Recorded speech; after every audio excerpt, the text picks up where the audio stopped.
Jam-packed show today. Rafael Barlowe of the Locked On NBA Big Board podcast. He joins us to talk about Victor Wembanyama. Then we do the player capsules. Gordon Hayward up today on Locked On Hornets. We're Locked On Hornets, part of the Locked On Podcast Network. Your team every day. In a minute, cuz we live.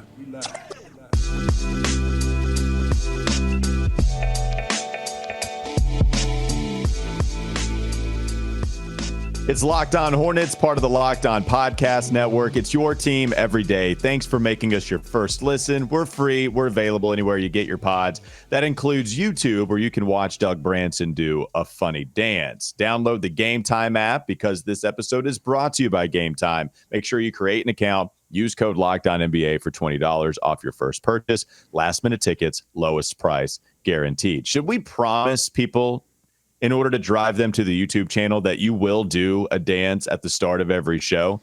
I feel like that's something you would be down for. Well, I won't promise you that it will be a funny dance, because I don't think what I just did was a funny dance by any stretch of the imagination. That was a serious dance move, and I believe I've seriously injured myself doing that dance move. I was going to say, I was going to ask you to do it again just to see if I was wrong, but if you're injured, that's fine. That's Doug it's appropriate. Branson. We're going to talk about Gordon Hayward later, so it's appropriate. Yeah. Oh, he's out for the next 3 pods. He'll play 60% of the pods for the rest of the week. But you can catch 100% of his work on his Substack, everyhornetsboxscore.com, and you can catch me on WFNZ every weekday from 12 to 3. Rafael Barlowe, I know we've been wanting to talk to the host of the NBA Draft Big Board, excuse me. We've been wanting to talk with him for a while about the number one pick. What'd you guys talk about today? A little Victor Wembanyama combo for us today? Yeah, we got into Wembanyama, but just so you know, I've talked to him now about Wemby. I've talked to him about Scoot. I got some intel on Overtime Elite. So all of that's coming up and much, much more over the next couple of shows with Rafael Barlowe. Make sure you subscribe to their podcast. But yeah, I wanted to know, it seems obvious that Victor Wembanyama is a sure bet, but I wanted to know, why is he a sure bet? And so we talked about that, and you can listen to it now.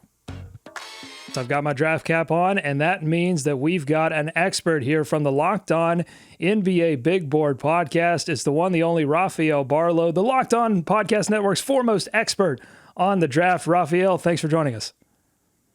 Thank you for having me on. The word expert means I have to be an expert, so I guess there's no pressure on me the today. Pressure's on. There's no wiggling out of it now. Well, let's start with your expertise on the guy that everybody's talking about in this draft. I'm, of course, speaking of Victor Wembanyama. We don't know where the Hornets draft yet, but if they draft number one, I think we're pretty sure it's going to be Victor Wembanyama. Why is Victor the consensus number one overall pick? What's the scouting report on Victor? Why is he such a sure bet at this point? Well, before I get into that, I did and it was for my episode yesterday, but I did a Tankathon simulate lottery sim. Yeah. And Charlotte had the number one pick. So I've already thought this out. Yeah, that's what I'm talking about. Let's go. Yeah. So I did the show just kind of live, and I hit sim, and I just had to do everything off the top of my head. So I guess I'm a little bit prepared for this when I wasn't planning to be. But Victor is, I can't even think of the best way to describe him. We've heard him being called an alien or a unicorn, but he's 7'5", can handle the ball, shows flashes of being able to shoot. He's only shooting 30% from three, but he's shooting like 84, 85% from the free throw line. So that is a good indicator of his shooting touch. And he moves extremely well. He moves like a wing, and he is an excellent shot blocker. He's leading the French league, the first division league, in points, rebounds, and blocks. And he's only 19 years old. And he is a generational talent. That's not a word I like to throw around, but I think he is someone that I feel comfortable saying is someone that can really just transform a franchise. I think a lot of questions that that Hornets fans have about Victor is how well he would slot next to the guy they drafted last draft, Mark Williams, who really showed himself to be the future center of the Charlotte Hornets. But then you've got this guy, Victor Wembanyama, who is a generational talent, as you said. Do you think that those two could work together in the same lineup? I do. I just hope that if Charlotte does win the lottery and drafts Victor number one, they give him an opportunity from day one that they didn't give Mark Williams. That's kind of like my knock was why wasn't Mark Williams playing earlier in the season? But I actually think they can play together. I think that Victor has the ability to where you don't have to box him in as a 5. I know it's just natural. You see 7'4", 7'5" center, box him in, but I think he can play alongside someone like Mark Williams. And then, you could have a situation where one of them is on the floor at all times, which I think would make Charlotte really, really dangerous, especially when you have a point guard, Melo Ball, that would be able to get them easy looks. And I think with Victor, playing with someone like Melo would be something that, one, he hasn't played with. He had to create a lot of his shots on his own this year. His point guard is small. No knock on small guards, but his point guard doesn't have the size to find him for lobs when teams trap. And with LaMelo, he has the size to see different angles and pass over smaller defenders. And Victor has a crazy vertical radius. So I think that you have two bigs that can protect the paint, but I think if Victor's shooting continues to progress, then he can play some as a 4. I don't want to be a downer here, but I feel a somewhat journalistic responsibility to delve into the worst case scenario, okay? Because I think he's a sure bet. I think if the Hornets get the number 1 pick on the lottery night, that they just go ahead and submit the pick. Like, I don't even know if that's possible, but I think you do it. But take me through a future where Victor in 6-7 years isn't one of the best players in the NBA. What went wrong? I think what went wrong is something that would be out of his control in a sense. It would be like injuries. Mm-hmm. One thing I would say about Victor that separates him from other prospects is him and his camp, and I'm good friends with his agent. They've had a game plan for years. So he's getting 11 hours of sleep a night. He's been working on landing. They've done like so much studies on like big man and foot injuries. He's stretching out his foot, stretching out like from his big toe. I mean, I've had a chance to watch him play live multiple times, and his pregame routine and all the stretching is, I mean, it's just crazy to see how much effort that he's putting into just stretching. Even like when he's not in the game, he's always active, whether he's jumping around on a bike, just so he can keep, just be active. And I guess on one of their studies, they felt like for a guy that big, if he comes in like bone dry, and I mean, it's just different ways that he can be injured. So they have a plan. I don't think you'd have to worry about immaturity. He's one of the most mature players, especially at his age. I mean, I've only been around him a little bit, but I have friends that is his trainer and people around him, and they all talk about just how mature he is. So I think the only way he doesn't maximize his potential is if there is something out of his control, like injuries. All right, he's Rafael Barlowe. You are going to be seeing a lot of him over the next couple of shows as we get our draft prep ready for lottery night. Rafael, thank you so much for joining us here on the Locked On Podcast Network and sharing what I can now confirm is your expertise. Big thanks to Rafael Barlowe for joining us, talking a little Victor Wembanyama. Maybe we can recap some of that stuff next, but also we will dive in to Gordon Hayward. It's his turn for the player recap specials. This episode is brought to you by Ultimate Pro Basketball GM. If you've had the thought of wanting to run your own team, your own NBA team, well, now is the time to do so by going to Ultimate Pro Basketball GM right now, downloading immediately. The game allows you to manage every strategic aspect of a franchise. You can play through seasons and lead your franchise and fans to glory as you build a historic dynasty. In the simulation, you're responsible for everything from dealing with challenging personalities, hiring the right coaches and assistants, trading and training players, making draft picks, navigating your franchise through free agency, the draft, as well as all the ups and downs that do come with it. Plus, Locked On Hornets listeners get a 100% free boost to their franchise when using the promo Locked On in the game store. So make sure to check it out. To download the game, just visit probasketballgm.com, scan the code, or look it up on the app stores. That's probasketballgm.com. Ultimate Basketball GM. Start your dynasty today. Also, this episode is brought to you by Ibotta. Groceries, school shopping, and getting a little something for yourself. Everybody is involved in getting some of that stuff, right? You know, you're already doing it. So why not get cash back for it with Ibotta? That's Ibotta. You can earn cash back on every shopping trip. Ibotta gives you with cash back on hundreds of grocery items, from produce to personal care to pantry goods. Either link your loyalty account or upload your receipt after you shop and get your cash back. It's that easy. Right now, Ibotta is offering our listeners $5 just for trying Ibotta by using the code LOCKED when you register. Just go to the App Store or Google Play Store and download the free Ibotta app and use code LOCKED. That's IBOTTA in the Google Play or App Store and use code LOCKED. All right, finally time for Gordon Hayward coming up next. Is Locked On Hornets. Adam Silver had Ahmad Rashad up on stage, and he used his phone to body scan Ahmad Rashad, and then they inserted a digital version of Ahmad Rashad into the highlight. And so I'm looking at this and going, just fix my league pass. I don't want to be in a highlight. I would just like to actually watch the highlight without my application logging me out, freezing, dropping all of the time. Fix my league pass before you insert me in the game, please and thank you. It's time for more of the Locked On Hornets podcast. Big thanks to Rafael Barlowe. Is it Locked On NBA Draft or Locked On NBA Draft Big Board? Locked On NBA Big Board is what it is. Yes. Make sure you check that pod. Yep. Yeah, make sure you check that pod out. Great stuff from him on the number 1 overall pick and Victor Wembanyama, and make sure you go check out his pod. All right, let's move on to the player capsule. Gordon Hayward, he's up next. So we got the two guys that are the highest paid on the payroll here, Doug. Terry Rozier in the last episode, Gordon Hayward in this one. And as you joked about in the last show, or earlier in the intro, I should say, yeah, Gordon Hayward was injured once again this season, but everybody was this year. He played 50 games. He played 49 the year prior.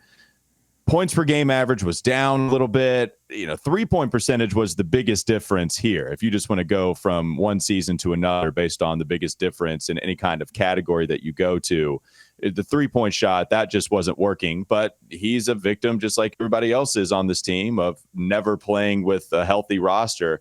What are some of your thoughts watching Gordon Hayward this season?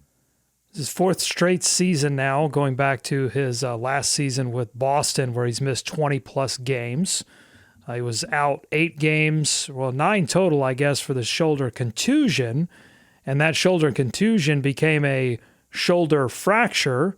And there were some texts from his wife, some critical texts from his wife about the way that the Hornets handled that. Those were seemingly retracted and swept under the rug, and I guess we just all forget about that. But that contusion becomes a fracture, and that's 8 more games. Then there were 8 games in January for left hamstring soreness, and that turned into a hamstring strain. He missed 1 more game, and missed 5 games at the end for a left thumb sprain. But I don't really count those because that was when the Hornets really essentially threw in the towel. But yeah, I mean, there are reasons to be disappointed with that. But I think when you look at the entirety of the year, it doesn't stand out because other players were injured as well. And when he was on the floor, the Hornets did tend to play well. His individual numbers, as you mentioned, did take a hit, especially the points per shot attempt, according to Cleaning the Glass, lowest since his bench year in Boston after he was recovering from the leg injury. And then his turnover percentage was super high this season as well. It wasn't a career high, but it's been a long time since he's had a turnover percentage that high. And you can really look at how often he was handling the ball, running the offense. Clifford was leaning on both Terry Rozier, who we talked about in the last episode, and Gordon Hayward to essentially organize a team that was constantly missing players coming in and out of the roster or in the lineup, I should say. And so he was passing a lot, and that's probably, Gordon Hayward's a good passer, but you don't want him probably passing as much as he did. And so all of it suffered as a result. And I think the Hornets just have to chalk it up and hope they can get more out of Gordon Hayward because I don't think anyone's taking that contract.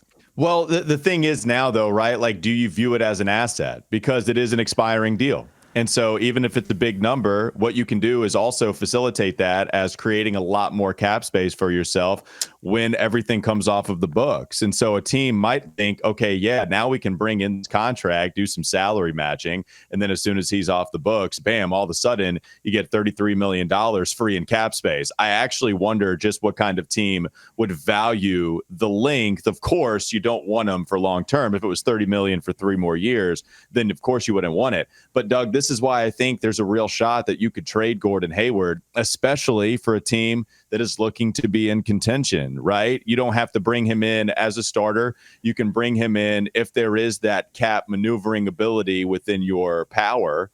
And then he's off the books for a guy that is good when he's out there. He's a good player when he's out there on the court, but the availability is the problem. Do you think that you could have, like, I think an NBA team, all it takes is one.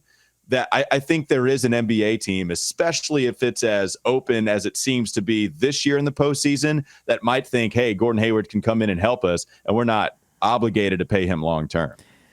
You never want to say never. There could be a unique opportunity that just makes all the sense in the world, and a team gets desperate and they feel like they're just really on the verge of contention, and Gordon Hayward would solve all of their problems.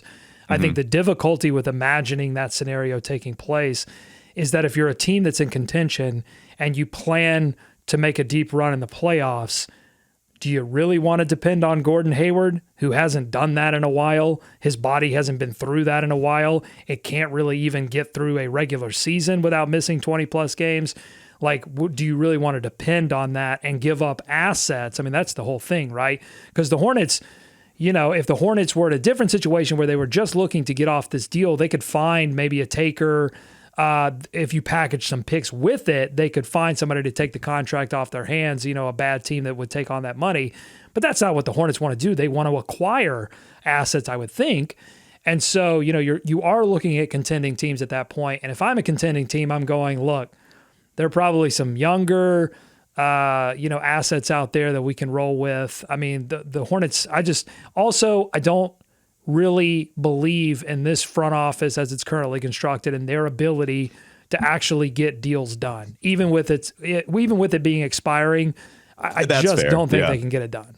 That's fair. I do think, right, like if you went after Gordon, the guy's been playing over 30 minutes a game each of the last 4 seasons, with the last one with Boston, the last 3 with Charlotte. So that would be the pitch. If you are Mitch Kupchak and you are trying to get this thing done, you would say, hey, look, in a different role, you give us a protected first. He's going to come off of the bench or maybe start, but not have to play over 30 minutes. And let's say we do the whole deadline thing going up to that approach. He's actually shooting well. The 3-point shooting goes up to what it normally was the first couple of years here in Charlotte.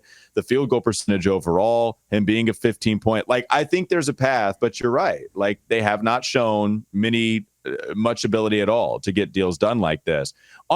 It's funny too, Doug, because like here we are talking about Gordon Hayward, where, you know, even Terry in the last segment, we talked about the idea of trading Terry, whether he's better suited here on the Hornets roster or gone. This one is something where we immediately jump to what is the trade value, right? Like he might be on the team next year. You know, there's a good shot of him being on the team for the entirety, but it is interesting how he has been the guy that all Hornets fans have wanted to trade for quite some time because he isn't available and he is making over 30. And it's quite a big gap between him and Terry, who's next on the payroll. If you believe that the Hornets want to win ASAP, then they're going to need talent. And they've just gone through this season where you've had guys in and out of the lineup constantly, and injuries have played a big factor. And I don't think they anticipate, you can't plan for the injuries that they've sustained this past season. So I don't think they're planning for that for next season. But at the same time, that is right, right on the front burner is this whole, like, you got to have a guy and then a guy to take over for the guy and then maybe a guy to take over for that guy, right? So I don't really see them being aggressive unless a perfect trade came along for either Gordon Hayward or Terry Rozier, because you need guys who can put the ball in the basket. You need guys who do, when they're on the floor, when they are available, make your team better. That is Gordon Hayward. I mean, Gordon Hayward really is, in terms of a Clifford system, is a guy that makes a lot of sense. He's I know everybody's tired of hearing the word connector because we've just said it over and over with Gordon Hayward. But that is what he is, man. I mean, when you're not relying on him to run the entire offense, he is a really good passer and he's a really good shot maker. And he flashed it in some of their bigger wins this season, including that win against Miami. He was 20 points on 7 of 7 field goals, 3 of 3 from behind the arc. He was, according to these game notes, he was the first player in franchise history to record at least 20 points on 100% shooting splits across the board. So he has had some games where you go, oh yeah, like that's why they paid him all that money. So if the Hornets are going to try to win next season, I just don't see why you would get rid of Terry Rozier and Gordon Hayward, guys that can be effective for you. Yeah, and some of this is baked into the question of should they try to win at all costs next season, even if it's not even if the roster doesn't look like it'll win a playoff series. They're going to. I don't even think it's worth even exploring unless they get off to another horrible start. Maybe if they get the 8th pick in the draft instead of one of those top 4. Well, I guess I don't mean tank, right? Like, and that's fair because they're not going to tank. I agree with you on that. So it's going to be interesting. I do want to talk a little bit more about Gordon on the roster and how he affects it, right? So let's do that. Coming up next on the Locked On Hornets podcast. Don't go to sleep on the Hornets just yet. How does this team look if Gordon is on the roster with a Victor Wembanyama trying to make this thing all tie together, or whoever the 4th overall pick might be, whatever that rookie is? What does that look like? We'll get to that in just a moment. This episode is brought to you by Game Time. We appreciate Game Time as always. What you can do is you can forget planning months in advance. Game Time has deals on tickets right up to the day of the event. So you can get exclusive flash deals on tickets for football, basketball, baseball, concerts, comedy, theater, and more than that. The Game Time guarantee means you'll always get the best price. And if you find tickets in the same section and row for less, Game Time will credit you 110% of the difference. Tickets are sent directly to your phone, by the way, so you never have to dig through your email. You can buy tickets in a matter of seconds, just a couple taps, and then you are done. Snag the tickets without the stress with Game Time. Download the Game Time app or create an account. Download the Game Time app, then create the account. Don't do either or, do both. And then use code LOCKEDONNBA for $20 off your first purchase. Terms apply. Again, create an account and redeem code LOCKEDONNBA for $20 off. Download Game Time today. Last minute tickets, lowest price guaranteed. This episode is also brought to you by Nissan Ariya, the most electric player of the week. Usually I try to make it the actual player that we're talking about. Gordon hasn't played in a long time. So really, there's only one answer for this. It's Jimmy Butler going for 56 points. And maybe we can even talk about this because, Doug, I know you had something you wanted to mention about Jimmy Butler, Eric Spoelstra, maybe that crossover to the Charlotte Hornets, so we can get to that as well. But Jimmy Butler goes for 56. Miami has a 3-1 lead on Miami in an 8-1 seed scenario. It's absolutely ridiculous. Jimmy Butler absolutely is electric. He's brilliantly fierce. He's fiercely elegant, stunningly powerful, elegantly powerful. Maybe elegance not there for Jimmy. The dude is just tough as hell.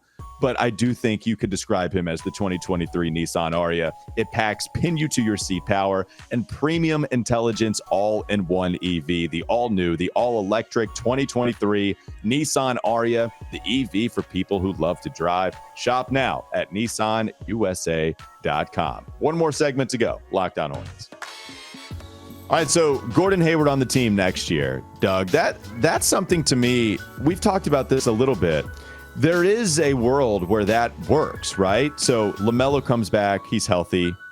Gordon, maybe you don't rely on him as many minutes. If it's, over 30 every single year, it did drop a little bit. Like, we should mention that even if it was over 30, he did play 31. He played 34 2 years ago, 31.9 the season prior to this one, and then 31.5. So the last couple of years it's dropped compared to the first season. And maybe you drop it a little bit more. Let's say you do land Victor Wembanyama. You would be in an interesting situation where this was not a tanking team. They fell into this because of all the injuries. This is not a team that set out to do this. So then you have Gordon Hayward, who does help to be that connector, who can be a guy that gets to his spots in the half court. That's still as evident as ever. In fact, he shot 53% from 2. So we know he likes to it's a little slow getting there, but he gets to his elbow jumper and then he hits it. This is what Gordon does. That would be a nice makeup. And then let's say you pay PJ Washington. Let's say you don't trade Terry. He helps out. You have your defensive package in the backcourt with DSJ. That's the dream, right? Land on Wemby, have everybody healthy, and then maybe you don't have to give up any asset to go get other stars. Maybe you can play that in a savvy way. That's ultimately the dream. And there's a scenario where that could actually work pretty damn well for Charlotte. Yeah, I think it would be in their best interest, especially if they bring Miles Bridges back, to just keep, and if they get Wemby, I mean, then all bets are off. I think you have to go into next offseason and into training camp with an open mind about where guys are going to fit. And guys that you would have assumed would be starters, I mean, outside of LaMelo and outside of Mark Williams, guys that you would have assumed would be starters in year past, I just think you drop those assumptions and you go, okay, what pieces fit best together in this opening closing lineup, and then how do we distribute the minutes from there? And so maybe a guy like Gordon Hayward, you start to transition him out a little bit, or maybe back to a bench role or a hybrid, one of these kind of hybrid starter roles where you're really playing like 25 minutes a game. Maybe you start to get them off to a good defensive start because he is really organized. He doesn't make a lot of mistakes defensively. You start with that, but then a majority of your game is going to be, some combination of PJ and Miles and potentially, one of these high draft picks that you make. So, yeah, I just think the Hornets have to keep their mind open. What I hope doesn't happen, well, there's two things that I hope don't happen with Gordon Hayward.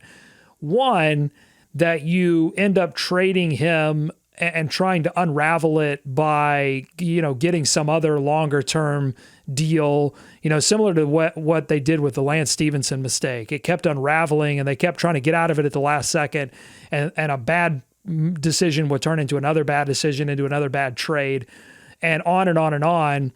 The Nick Batum stretch provision essentially turned into Gordon Hayward. I don't want to see that mistake compounded with another mistake. So don't get too hasty to get out of the Gordon Hayward experience.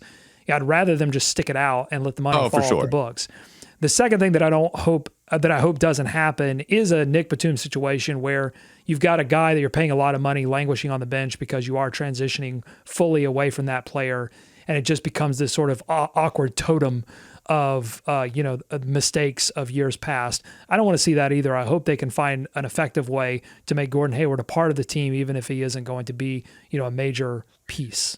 Which, by the way, isn't hard, though, right? And that's our whole point. It's not hard to find an effective way for him to be a part of the team, unless you want to count in him being available, right? Like, if you are trying to put some onus on the training staff, which is totally fine, I guess, like that might be the way. But he is very easy to put out there on the floor, and everything works, right? Like it's LaMelo's turn. Terry's handling the basketball a little bit more. It's not like he's going to get in the way of anybody's development. He's helping development. It's funny because a lot of times we want him to be more aggressive and we want him to get to the foul line a lot more, but he's just playing within the confines of the offense, and it's somebody else's turn, right? Like, I think when we talk about him, that people talk about malleable stars. Gordon, you put him out there, you don't really worry. He just kind of forms into whatever you need him to be, certainly offensively. Yeah, and I think for the team next season, they just need guys to contribute. They do need guys to be available. This team is going to need all hands on deck next season if they're going to expect to win. So I do think that this team is hoping that there's a good ending to this story. The thing you also have to take into consideration is the fact that Gordon Hayward is not, even though he's the highest paid player on the team, is not the locker room leader. So there's not going to be a situation where you bench a guy or you shift this guy into a new role, and it's like, well, that's awkward because this person's supposed to be sort of the alpha of the team. It's not the situation here. Gordon is not, a leader in the locker room. He's not a leader, but he's just sort of, I'm going to come in, bring in my lunch pail, do my job, and see you later. No real relationships there. No strong relationships there. So, I think it would be of the transitions that you would have to make, whether it's PJ or Miles or Gordon or whatever. Like, to me, that's the easiest one that you make, but we'll have to see how it all shakes out. The thing too is, like, if Gordon heads to the reserves, as this season proves, you're just 1 or 2 games away from becoming a full-time starter again. So I don't think anyone should take offense to the fact that they move to a reserve role next season. Right. All right. So here we are talking about the Hornets, the ability of them getting to the play-in, the playoff.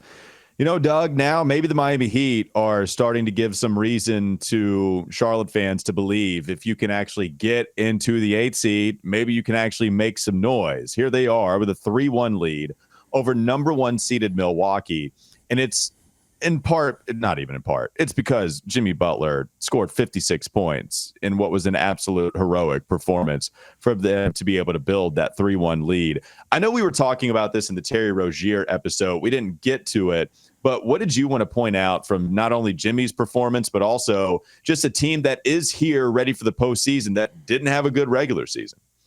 Well, they didn't have a good regular season because some of their better offensive players that they paid a lot of money to were either not available or not hitting shots. Duncan Robinson, Hero had some struggles. Strus had some struggles. And so that hurt them in the regular season. But as you can see, when you get into the playoffs, everything changes. And guys who can play tough defense help you win series. Guys who can get to the free throw line. Hello, LaMelo Ball. That's probably why he's focused on working on that. And some other guys need to work on that too. Getting to the free throw line makes you an effective playoff team. Being able to get your own shot.